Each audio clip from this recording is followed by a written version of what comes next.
বুধবার ছিল 25শে বৈশাখ, কবিগুরু রবীন্দ্রনাথের জন্মজয়ন্তী উৎসব।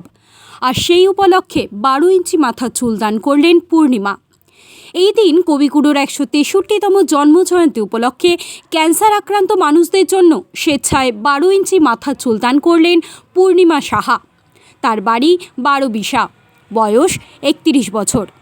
পূর্ণিমার দীর্ঘদিনের ইচ্ছা ছিল যে মানুষের জন্য কিছু একটা করার, আর সেই কথাকে চিন্তা করে ক্যান্সার আক্রান্ত মানুষদের জন্য স্বেচ্ছায় নিজের মাথার চুল দান করলেন তিনি। তার এই মূল্যবান চুল কোচবিহার আস্থা ফাউন্ডেশনের হাতে তুলে দেওয়া হয়েছে বলে তিনি জানান।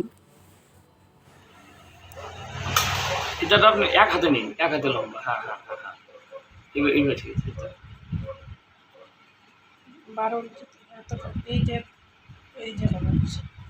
হ্যাঁ হ্যাঁ,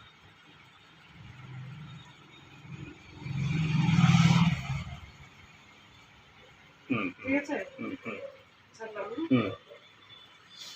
কাটুন।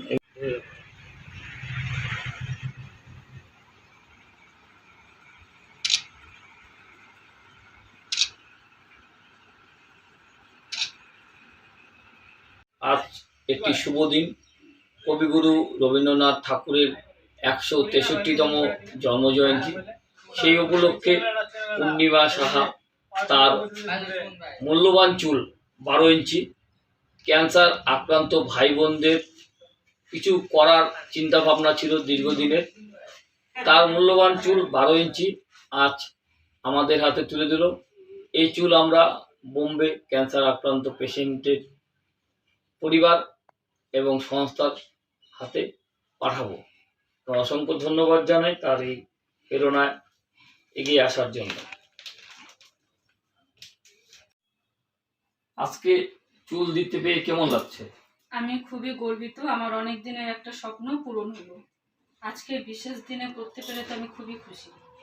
কত ইঞ্চি চুল দিলেন? 12 ইঞ্চি। কাদের হাতে দিয়েছেন? ক্যান্সার আক্রান্ত পেশেন্টদের জন্য আমি আস্থা ফাউন্ডেশনের সদস্যদের হাতে তুলে দিলাম। আপনার নাম? পূর্ণিমা সাহা, বাড়ি বারোবিশা।